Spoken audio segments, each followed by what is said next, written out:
샬롬 샬롬 샬롬 샬롬. 하나님 사랑합니다. 여러분 주 안에서 사랑합니다. 열왕기 8장 말씀 때를 따라 돕는 하나님의 은혜, 우리 함께 은혜를 느껴보는 시간 갖도록 하죠. 성경의 기록은 시간순으로 온전히 정리되지가 않아요. 본문의 사건은 열왕기 4장과 연결되는 사건입니다. 열왕기 4장에 보면 엘리사를 지극히 정성으로 섬겼던 수넴 여인의 엘리사를 그 기도를 통해서 아들을 얻고 그 아들이 죽을 때 엘리사가 기도하여 살려낸 사건이 기록되어 있어요. 이 사건이 있은 후로 이스라엘이 7년 동안 가뭄을 겪죠. 큰 고통을 당합니다. 그때 수넴 여인의 가정에서 일어났던 일련의 사건이 본문의 내용입니다.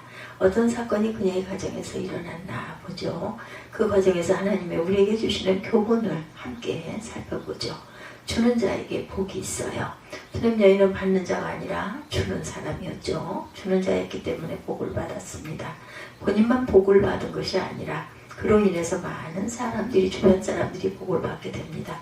사도행전 20장 35절이에요. 주 예수의 친히 말씀하신 바 주는 것이 받는 것보다 복되다 하심을 기억하여야 할지니라. 그는 하나님의 선지자 엘리사가 자기 집을 지나갈 때마다 음식을 대접했죠. 그것도 모자라서 엘리사 선지자를 더 섬길 수 있는 방법을 곰곰이 생각하다가 엘리사 선지자가 음식을 먹은 후에 잠시 쉬고 갈 수 있는 방을 만들고 그 방에 침대와 책상과 의자와 등불까지 구비를 해놓습니다. 수넴 여인의 섬김에 감동을 받은 엘리사 선지자가 이 여인의 생각이 춤이라도다 이렇게 말합니다. 이 여인의 생각이 춤이라도다. 즉 다른 사람의 필요를 주로 면밀하게 생각할 만큼 배려가 깊고 마음씨가 따뜻한 사람이다. 그래서 엘리사 선지자는 수넴 여인의 결혼을 했은 아이들이 없고 게다가 남편이 나이가 많다라는 것을 게하시에게 듣죠. 그래서 엘리사가 하나님께 기도해서 아들을 낳을 수 있도록 해주었어요. 1년 후에 수넴 여인은 아들을 얻습니다. 근데 몇 해 지나지 않아 어린 아들이 갑자기 머리가 아프다고 하더니 죽고 말죠. 수넴 여인은 곧장 엘리사 선지자에게 달려가 아이를 살려달라고 간청을 하죠. 이 엘리사 선지자는 여인의 집에 가서 죽은 아이를 기도하여 살려냅니다. 이로써 엘리사를 잘 섬겼던 수넴 여인에 대한 하나님의 산이 끝이라고 생각할 수도 있는데 끝이 아니었다. 하나님은 수넴 여인의 가정을 끝까지 보호하시고 돌보시죠. 이스라엘 땅에 기근이 시작되었으니 앞으로 몇 년 동안 기근이 계속될지 모르는 상황이다. 엘리사 선지자는 7년 동안 기근이 이어질 것을 알고 있었어요. 그래서 수넴 여인을 찾아가 말하죠. 8장 1절이죠. 너는 일어나서 가족과 함께 거주할 만한 곳으로 가서 거주하라. 야훼께서 기근을 부르셨으니 그대로 이 땅에 7년 동안 임하리라. 하나님은 수넴 여인에게 7년 기근을 피할 수 있는 길을 주신 거예요. 수많은 이스라엘 사람들 중에 7년 기근을 쉽게 극복할 수 있었던 사람은 수넴 여인 한 가정밖에 없었습니다. 그러므로 우리는 예수님의 말씀대로 살아가야 할 것이다. 받는 자가 되기보다는 남에게 주는 자가 되라. 그러면 하나님께서 우리의 섬김을 기억하시고 반드시 갚아주십니다. 나만 복을 받는 게 아니라 나에게 속한 사람들까지 다 복을 받죠. 두 번째, 순종하는 자에게 복을 주시는 하나님이시다. 주는 자에게 복이 있고 두 번째로 순종하는 자에게 복이 있습니다. 이스라엘의 7년 대기근이 시작되자 엘리사는 수넴 여인에게 찾아가서 여호와께서 이 땅에 7년 기근을 내리셨으니 권속들과 함께 기근을 피할 만한 다른 땅으로 가서 지내라 명령하죠. 여인은 바로 순종합니다. 이전에 여인이라는 하나님의 사람의 말대로 행하여 그 권속과 함께 가서 블레셋 사람의 땅에 7년을 구하다가 여인 엘리사 선지를 통해 주신 하나님의 말씀에 즉시 순종합니다. 권속들에게 알렸고 그들과 함께 고향 땅을 떠나 블레셋 사람의 땅에 가서 기근을 무사히 피하죠. 우리는 모든 결과를 다 알기 때문에 여인의 행동이 당연하다고 생각할지 모르지만 그러나 우리가 그 시대의 사람이라고 가정해 본다면 참 엄두가 안 날 것 같습니다. 기근이 시작되었지만 과연 기근이 앞으로 7년 동안 지속될지 잠깐 1년 안에 끝날지도 그것도 어떻게 알겠어요.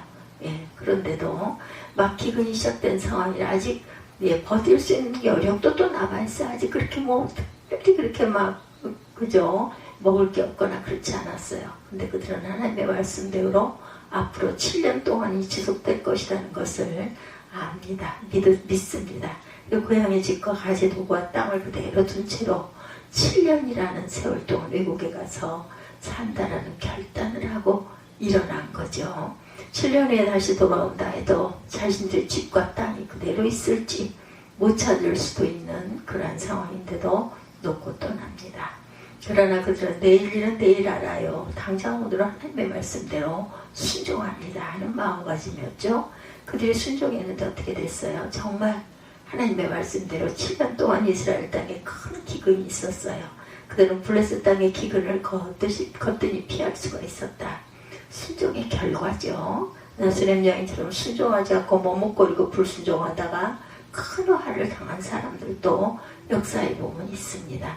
아브라함의 조카 롯은 죄악이 가득한 소돔과 고모라에 살고 있었고 하나님의 소돔과 고모라의 죄악성을 보다 못해 그 성을 심판하기로 작정하셨을 때 하나님은 아브라함 때문에 그의 조카 롯을 구원하시려고 천사를 롯의 가정에 보내주죠. 롯의 가족들은 소유에 대한 미련을 버리지 못하고 머뭇거립니다. 그래서 천사들이 롯의 가족들의 손을 붙잡고 강제로 데리고 나옵니다. 그 순간부터 소돔과 고모라 성에는 하늘에서 불변하게 떨어지면 하나님의 심판이 시작이 되죠. 천사는 롯의 가족들에게 절대 뒤돌아보지 말고 앞으로만 가라 말했어요. 롯의 아내는 두고 온 재산 때문에 뒤를 돌아봅니다. 순간 롯의 아내는 그 자리에서 그만 소금 기둥이 되고 말죠. 우리는 롯의 아내처럼 불순종하는 사람이 절대 되지 말아야 되겠다. 수냄 여인처럼 순종하는 저와 여러분이 되셔야 할 줄 믿습니다. 하나님 말씀대로 내려놓고 버려두고 떠나야 할 때는 떠나야 한다. 과감하게 단호하게 그렇게 할 때 오히려 하나님이 복을 주신다는 것을 믿어야 한다는 것 예수님도 우리에게 약속하셨어요. 마태복음 19장 29절이죠. 또 내 이름을 위하여 집이나 형제나 자매나 부모나 자식이나 전토를 벌인 자마다 여러 배를 받고 영생을 상속하리라. 영생을 주겠다고 말씀하시죠. 그러므로 하나님 말씀에 순종하는 저와 여러분 되시기 바랍니다. 순종하기 위해서는 때로 손에 쥔 것을 내려놓아야 하고 가진 것을 버려두고 떠날 줄 알아야 되겠다. 결단할 줄 알아야 합니다. 그렇게 함으로 비로소 생명을 짓게 돼 복을 받게 되는 저와 여러분이 되시기를 주님의 이름으로 축복합니다. 세 번째, 때를 따라 돕는 은혜가 있다라는 거예요. 오늘 제목이기도 하죠.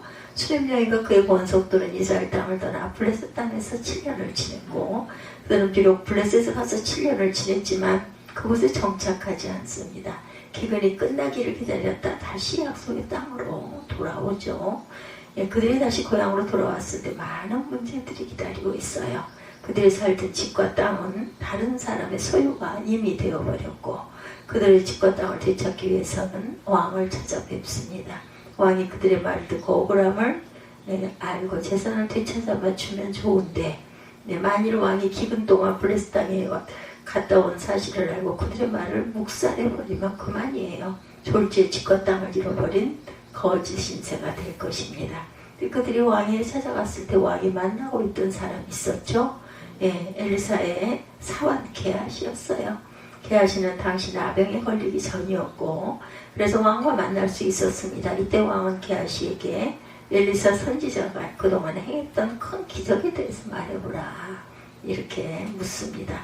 게하시는 아직 이적 가운데 7년 전에 엘리사 선지자가 수냄 여인에게 행했던 기적에 대해서 이야기하고 있었는데 엘리사가 아들이 없던 수냄 여인에게 아들이 생기도록 하고 그 아들이 죽었을 때 다시 하나님의 권능으로 살렸다는 이야기를 하고 있을 그때 마침 여인이 왕에게 수냄 여인이 찾아와 자신의 억울한 사정을 아뢰고 되찾아 줄 것을 요청합니다.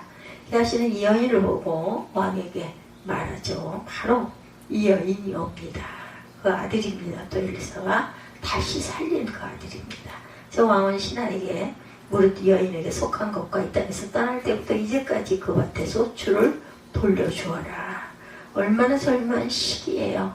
예, 하나님은 수냄 여인이 왕을 찾아올 때 맞춰 게하시를 왕에게 보내셨고 왕은 게하시에게 엘리사가 행한 기적에 대해서 말해보라 이렇게 말하죠. 엘리사가 행한 많은 이적 중에 게하시는 수냄 여인의 이야기를 해주었고 그때 마침 수냄 여인이 왕을 찾아온 거예요. 이런 은혜를 성경에서는 때를 따라 돕는 은혜, 또한 이른 비와 늦은 비의 은택이라고 말합니다. 히브리서 4장 16절에 그러므로 우리가 긍휼하심을 받고 때를 따라 돕는 은혜를 얻기 위하여 은혜의 보좌 앞에 담대히 나아갈 것이니라. 에레미야 5장 24절에도 우리에게 이른 비와 늦은 비를 때를 따라 주시며 추수 기한을 정하시는 우리 하나님 야훼를 경외하자 이렇게 증거하죠. 하나님이 때를 따라 돕는 은혜를 주셨고 이른 비와 늦은 비를 주셨다라는 것, 그 은택을 우리는 절대로 잊어버리면 안 되겠다. 우연히 일어나는 일은 없습니다. 무엇보다 이전에 필요한 재정을 하나님이 넉넉하게 채워주시죠. 이스라엘 백성들이 애굽을 탈출해서 양식을 전혀 구할 수 없는 광야 생활을 시작했을 때도 애굽에서 가지고 왔던 물과 양식이 며칠 만에 당연히 다 떨어져 버렸어요. 근데 하나님은 반석을 깨뜨려 불을 주셨고 새벽마다 하늘에서 만나를 내려주셔서 그들을 먹이십니다. 고기가 먹고 싶다라고 했을 때도 하늘에 메추라기를 보내셔서 먹게 해주시죠. 낮에는 뜨거우니까 구름 기둥으로 시원한 그늘을 만들고 밤에는 추우니까 불 기둥으로 따뜻한 온기의 빛을 비춰주십니다. 이런 은혜가 우리의 삶 속에 항상 나타나기를 소망합니다. 당장 내일이 어떻게 될지 모르지만 우리가 하루하루 믿음으로 순종하며 살아가기만 하면 하나님이 반드시 때를 따라 돕는 은혜를 주시고 이른 비와 늦은 비를 은택을 우리에게 주실 것이다. 첫째, 하나님은 주는 자에게 복이 있다. 오늘 말씀입니다. 받기를 바라기보다는 주는 자가 되라. 두 번째, 하나님은 순종하는 자에게 복을 주신다. 순종하려면 손에 쥔 것을 내려놓을 줄 알아야 된다. 그리고 때에 떠나야 할 때에 결단하고 딱 떠날 수 있는 결단력도 있어야 된다. 그렇게 할 때 하나님은 더 좋은 곳으로 늘 채워주신다. 셋째, 주는 자에게 순종하는 자에게 하나님이 때를 따라 돕는 은혜, 이른 비와 늦은 비에 은택을 주신다라는 것을 절대로 잊어버리지 않는 저와 여러분들이 되시기를 주님의 이름으로 축복합니다. 기도하시겠습니다.